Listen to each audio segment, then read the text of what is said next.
Chapter 1. This is London. Every year, more than 9 million people come from countries all over the world to visit London. They go to the theatres and museums. They look at interesting old buildings, many of them hundreds of years old. They sit or walk in the beautiful parks, or have a drink in a pub. They go to Oxford Street to look at the shops, or to Harrods. 2 million visitors go to the Tower of London. 1 million more go to see St. Paul's Cathedral. Yes, London is a big and beautiful city, with lots to see and do. But how did it all begin?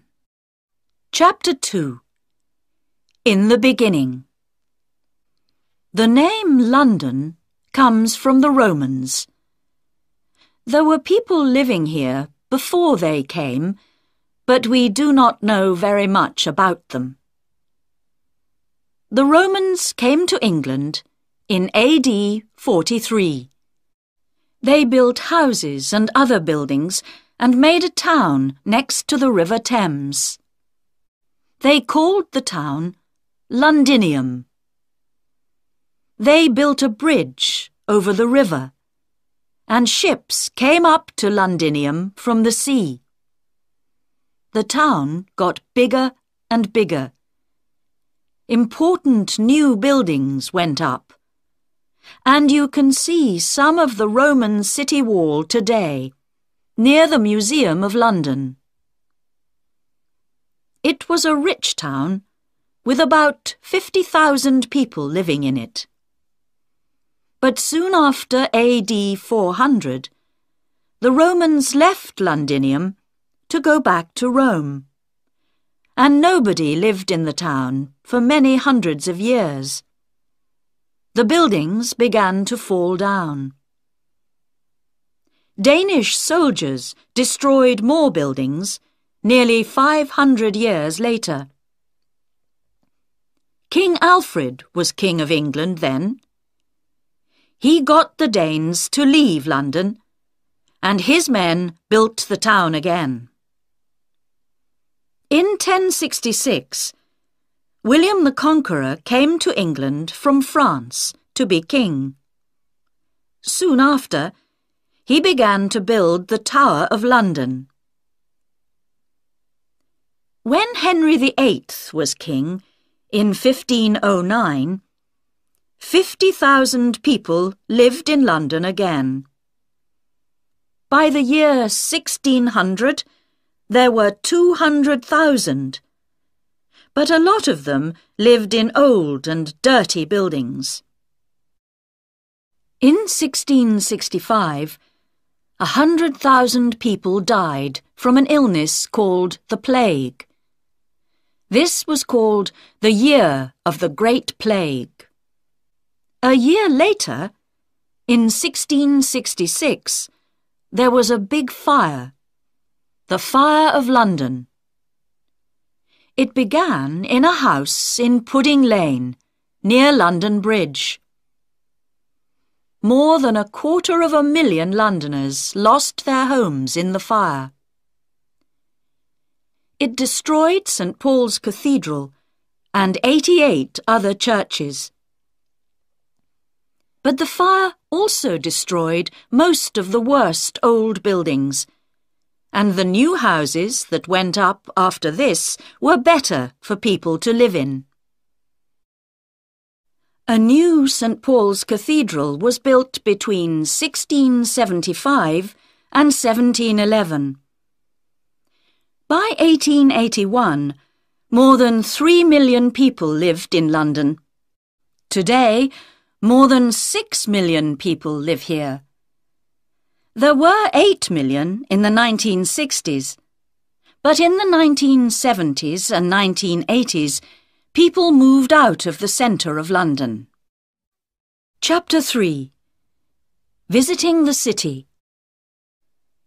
A quick and easy way to get to different places in the city is to use an underground train. The trains run all day and most of the night. Buy your ticket before you get on the train. It's better not to make your journey between 8 o'clock and 10 o'clock in the morning, or 4 o'clock and 6 o'clock in the evening. These are called the rush hours. Thousands of people are going to work or coming home again then, and it is difficult to move or to find a place to sit on the train. You can see much more of London from one of its famous red buses. Some special visitors' buses take you to many of the interesting places in the city on one journey. It takes about 1.5 hours, but you can break your journey and get off and on again at the different places you want to visit. London taxis are called black cabs. Most of them are black, but some are not. You can stop one if it has a for hire sign on it. The drivers are usually friendly and helpful. Why not take a boat trip along the River Thames? Boats leave Westminster Pier and Charing Cross Pier, and they go to Tower Pier and Greenwich. Between April and October, you can take a longer boat trip to Hampton Court, about 4 hours, a beautiful palace in a big park. Chapter 4. Some places to go. The Queen has her London home at Buckingham Palace. It is at the end of the Mall, a long road that begins at Trafalgar Square. At 11:30 most mornings, the soldiers at Buckingham Palace change the guard. It takes about 30 minutes, and hundreds of visitors come to watch. And in August and September, you can usually visit some of the rooms in the palace. But there are always lots of people coming to see them, so be ready to wait. You can also visit the Royal Mews at the palace. This is the home of the Queen's horses and coaches. The Queen's Gallery is also at the palace, and you can visit it at most times of the year. Here you can see pictures from all over the world. The Tower of London is now a museum, and one of London's most famous buildings. More than 2 million people visit it every year. Yeoman warders, also called beefeaters, tell them all about the tower. You can see the crown jewels and visit the Bloody Tower and the White Tower, or take a walk round the wall and perhaps see one of the tower's famous black birds, the ravens. Tower Bridge is near the Tower of London. It is one of the most famous bridges in the city and first opened in 1894. St. Paul's Cathedral is not far away, on Ludgate Hill. It was built by Sir Christopher Wren after the Fire of London. Wren built more than 50 London churches. Visitors can go up to the Golden Gallery to look across London. Chapter 5. Westminster. Westminster Abbey is more than 900 years old and is a very famous London church. After William the Conqueror, every king and queen of England was crowned king or queen here. The Houses of Parliament are near Westminster Abbey. This is the home of the British government. The clock high up on the building is called Big Ben. The Prime Minister, the head of the British government, lives at 10 Downing Street. Walk along Parliament Street to Whitehall, past the government buildings, and you can see the little street on your left. Parks and gardens. When you are tired of looking at buildings, you can sit or walk in one of London's beautiful parks. Hyde Park has a lake in the middle called the Serpentine, and you can take a boat out on the water. It is a good place to get away from the crowds and the noise of the city. You can listen to the speakers at Speaker's Corner near Marble Arch. People from all over the world come and speak here. You can ask a speaker some difficult questions if you like, or you can stand on a box and speak to some of the listeners. Kensington Gardens is next to Hyde Park. Here you can see the statue of Peter Pan, the famous boy in the children's story Peter Pan by J.M. Barrie. Regent's Park is the home of London Zoo. The zoo has thousands of birds and animals from all over the world. There is also a theatre in the park. On a summer's evening, you can sit out under the night sky and watch a play by William Shakespeare, England's most famous writer.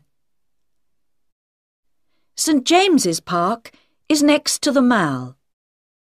It is smaller, but many people think it is more beautiful. Chapter 6. Shops and eating. The most famous shop in London, some people say the most famous in the world, is Harrods in Knightsbridge. It opened in 1849. Oxford Street has many big shops: Selfridges, Marks and Spencer, John Lewis, Debenhams. There are always lots of people looking at the shops here, but at Christmas, thousands more people come to see the wonderful Christmas lights and to buy things for their friends and family for Christmas. Charing Cross is famous for its bookshops. There are lots of them, and they sell old and new books. One of the oldest and most famous is Foyle's. It has thousands of books, but it can sometimes be very difficult to find the book you want. Covent Garden was once a big food market, but now it has lots of small shops and cafes, and there are street performers to watch. There are two very famous markets in London. Petticoat Lane Market, open on Sundays, is in Middlesex Street and is a good place to buy cheap clothes and things for the home. At the market in Portobello Road, open on Saturdays, you can buy old clocks, old chairs and tables, and hundreds of other things. You can find food from nearly every country in the world in London. In Soho, in the West End of London, see map on pages 18 and 19. You can eat food from Italy, India, China, Japan, Greece, and lots more places. There are also thousands of pubs in the city. In many pubs, you can eat as well as drink. Or why not have some English fish and chips? They are cheap and good to eat. Or you can have tea at the Ritz in Piccadilly, or at the Savoy Hotel in the Strand. Chapter 7. Going Out. Theatres and Music. London's West End has some of the best theatres in the world, so tickets can be expensive. Go in the afternoon. It is often cheaper. There is something for everybody. From a play by the Royal Shakespeare Company at the Barbican Theatre to Agatha Christie's The Mousetrap. This play began in 1952, and thousands of visitors see it every year. There are lots of cinemas to visit. The most expensive are in the West End, but you can sometimes get cheap tickets on Mondays. You can hear wonderful music and singing from all over the world at the Royal Opera House in Covent Garden, the Royal Albert Hall in Kensington Gore, the London Coliseum in St Martin's Lane, and the Barbican Centre, Silk Street. For ballet, go to the Sadler's Wells Theatre in Rosebery Avenue, or to the Royal Opera House.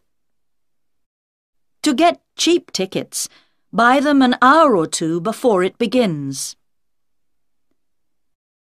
Do you like to listen to jazz musicians? You can hear some of the best at Ronnie Scott's Club in Frith Street, or at the Bull's Head Barns at Barnes Bridge, or at 100 Club at 100 Oxford Street. Sport. Some of the most famous English football clubs are in London. You can see Arsenal play at Arsenal Stadium, Avenel Road, N5. Chelsea play at Stamford Bridge, Fulham Road, SW6.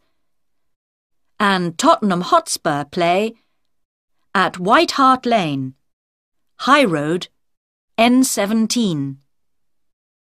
To watch the very English game of cricket, go to Lord's Cricket Ground in St John's Wood, NW8.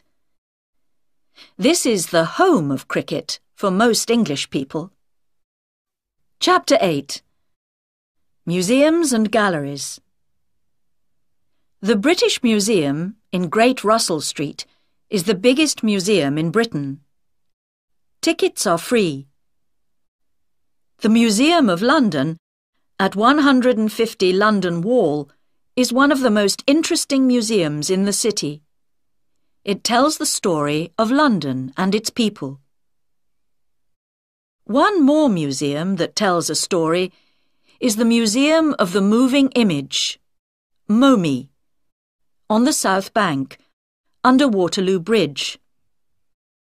This tells the story of cinema and television, and there are many things for visitors to see and do.